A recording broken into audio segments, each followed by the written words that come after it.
Basicamente, existe um super picareta chamado Daniel Vorcaro, que ele deu golpe, e entendam isso, não é que o Daniel Vorcaro deu golpe em rico. Ah, o cara deu golpe, não sei... Não. O Daniel Vorcaro, ele vendeu títulos, inclusive, para fundos de pensão.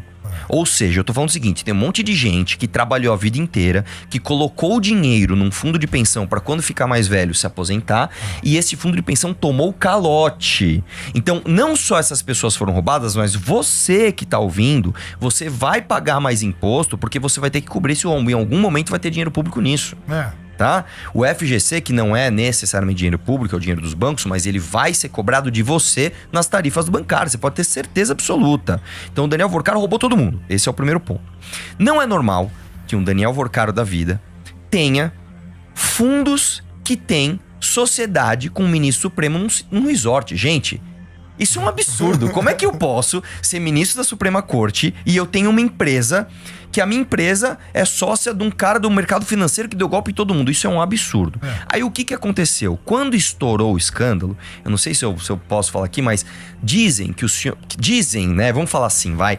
Que tem autoridades, né? Que participavam de surubas, vamos falar assim, de surubas com o Daniel Vorcaro. E existem vídeos íntimos, inclusive, dessas autoridades. Então, quando o Daniel Vorcaro caiu a casa dele, essas autoridades imediatamente falaram, opa, peraí, ninguém pode mexer nisso, senão vai ter coisa pra mim. Então eu vou dar exemplos do que o Toffoli, não tô falando que ele fez, tá? Mas vou dar exemplos do que o Toffoli, né, fez. Por exemplo, o Toffoli estava no mesmo avião do advogado de defesa do Daniel Vorcaro, indo assistir um jogo de futebol no Peru, a final da Copa Libertadores. Um dia depois, o mesmo juiz, Dias Toffoli, acata o pedido deste advogado que estava assistindo o jogo com ele para colocar tudo em sigilo. Meu Deus, cara.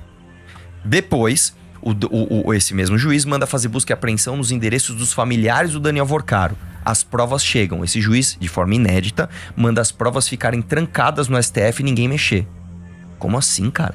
Os peritos falando, gente, a gente precisa analisar as provas, porque funciona assim, tá? Se eu, por exemplo, apreendo o seu celular, os policiais, eles sabem disso. Você tem que imediatamente colocar o celular no modo avião. Porque se você é uma pessoa influente, alguém de fora pode entrar no seu celular remotamente e apagar as informações. Então, se eu peguei seu notebook, se eu peguei seu celular, se eu fiz apreensão de produtos eletrônicos e eu guardei eles 2 dias num lugar, eu dei a possibilidade de pessoas remotamente entrarem naqueles aparelhos eletrônicos e apagarem as provas. Então, a perícia tem que ser imediata. Isso não pode acontecer. Mais uma vez isso aconteceu. Aí ficou muito feio, depois de 2 dias ele foi lá e liberou. Mas até aí, vai saber o que aconteceu.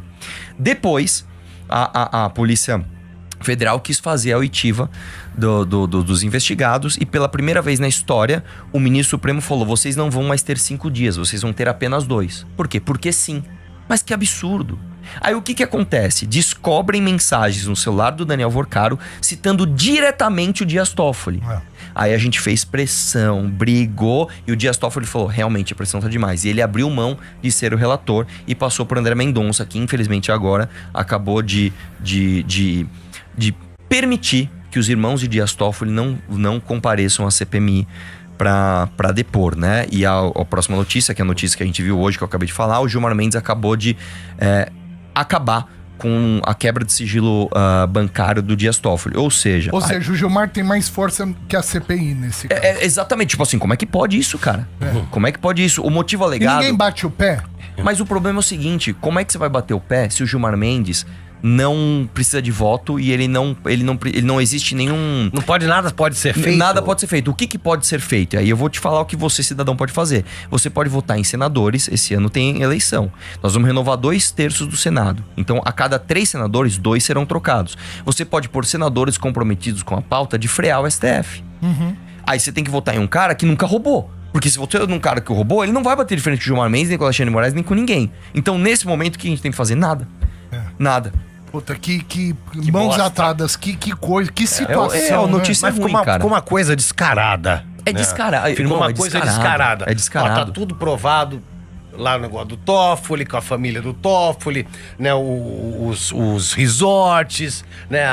Toda né, a venda, né? Que aquilo ali Sim, claro sim. que é venda de centenas, de um monte de coisa envolvida, Banco Master. Tem muita gente Sim. importante, políticos, bandidos, muita gente envolvida, né? Eu acho que vai muito além do que a gente pode até prever. Tem isso é muito uma mais coisa que é gente. importante lembrar. Não é a primeira vez que isso acontece com o Dias Toffoli, tá? Anteriormente a esse caso, uma vez pegaram um e-mail de um cara chamado Marcelo Odebrecht, que é da construtora Odebrecht, que foi ele foi preso Sim. na Lava Jato. Sim. E pegaram um e-mail, e nesse e-mail tava escrito assim, ele falando pra outra pessoa: olha, fica tranquilo que eu vou falar com o amigo do meu pai pra resolver esse negócio lá no sistema. Beleza. Aí quando prenderam ele delatou, ele falou: o amigo do amigo do meu pai é o Dias Toffoli. E aí, o que aconteceu? O Estadão e o Antagonista deram a notícia. Aí o Toffoli pegou e criou o inquérito das fake news pra intimidar Entendi. o Antagonista e o Estadão. Só que isso aí vazou e todo mundo viu. Meu Deus. Aí terminou em pizza. E agora, pela segunda vez, você tem um celular de uma pessoa citando, né, supostas vendas de sentença do ministro Dias Toffoli. Sim. E aí, agora, você tem o Gilmar Mendes blindando ele. E não é Então- só do Dias Toffoli. Né? Tem a questão também do Alexandre de Moraes. Exatamente, Né? tem a questão da esposa dele. do ministro Alexandre de Moraes, que tem o contrato de 129 milhões de reais, sem nunca ter assinado um documento. Um documento. Uma pergunta, mamãe, falei. Parece que houve uma quantidade de votos necessário para pautar o impeachment do Alexandre de Moraes no Senado. Isso aconteceu ou não? Não aconteceu. Ah. Não aconteceu. O que você pode falar foi o seguinte: na época teve um abaixo assinado, né, para que isso acontecesse, só que claro que isso não foi adiante, né? E aí eu vou te falar o porquê e as pessoas podem me xingar, mas é a verdade. A verdade é o seguinte: a gente tinha um monte de gente querendo o impeachment do Alexandre de Moraes e quem não quis levar para frente? Os senadores de oposição, porque os senadores governistas, os senadores que estão ligados ao Centrão e ao PT, não vão levar isso pra frente. Então, com quem que a gente conta pra levar isso pra frente? Os senadores de oposição. Então, vou dar um exemplo. Aqui em São Paulo nós temos o astronauta, né? O astronauta, o senador do Bolsonaro, que anda com o terno verde e amarelo. O que ele fez pelo impeachment do Alexandre de Moraes? Nada. As pessoas no Espírito Santo votaram Mas no ele Marcos traiu Duval. o Bolsonaro lá no meio da caminhada, né?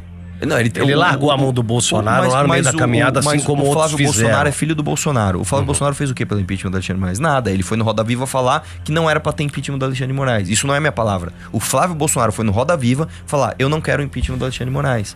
Né? Vamos falar outro. Vamos pegar o Marcos Doval, por exemplo, que fica lá puxando o saco do Bolsonaro. Ó, foi mentir que ele foi na Venezuela capturar o Maduro. Ele fez o quê pelo... Nada. Né? Com todo respeito aos senadores bolsonaristas, o que eles fizeram pelo impeachment do Alexandre de Moraes? Nada. Eles não fizeram nada. Eles fizeram uma coletiva de imprensa, as pessoas acreditaram, deram likes nas postagens deles nas redes sociais e eles nunca mais andaram com isso. Então, o compromisso que você, cidadão que está ouvindo hoje, tem que ter com o seu próprio futuro, com o futuro dos seus filhos, esse ano você vai votar em 2 senadores, não é um, você vai votar em 2. Você vai votar em deputado estadual, deputado federal, governador, presidente e 2 senadores. Você vai votar em 2 senadores. Votem em senadores que não têm rabo preso, pelo amor de Deus, gente. Você acha que esse é o único caminho? É o único caminho, porque o outro caminho seria um golpe militar. Isso não vai acontecer. A gente não vai pegar as Forças Armadas e tirar na bala os ministros supremos. Isso nem seria uma coisa... Isso não é permitido, isso não é constitucional. Ninguém tem força pra fazer isso. Isso não é desejável também. É terrível. Né? A gente tem que resolver isso de uma forma. A gente tem a forma, que é o voto. Você vota em um cara que vai se comprometer com o impeachment dessas figuras e aí você vai ver eles pautados.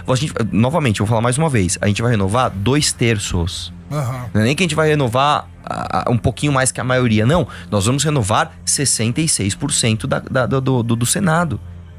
É a chance que a gente tem, cara. É a chance que a gente tem, é daqui a pouco. É a única chance. É a única chance. Agora, a chance é forte, cara. Porque se você põe uma maioria de senadores comprometidos com o impeachment, ninguém segura mais. Acabou.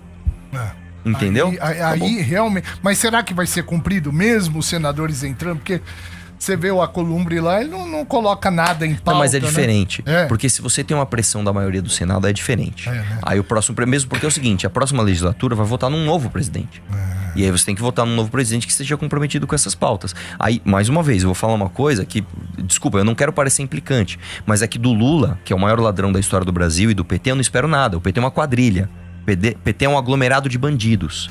Agora, de todos os presidentes de casa que o Bolsonaro apoiou, todos então, ele errou em todos, porque ele apoiou o Rodrigo Maia, não fez nada. Ele apoiou o Arthur Lira, não fez nada. Ele apoiou o Hugo Mota, não fez nada. Ele apoiou o Rodrigo Pacheco, não fez nada. Ele apoiou o Davi Alcolumbre, não fez nada. Pô, a gente não cansa de errar?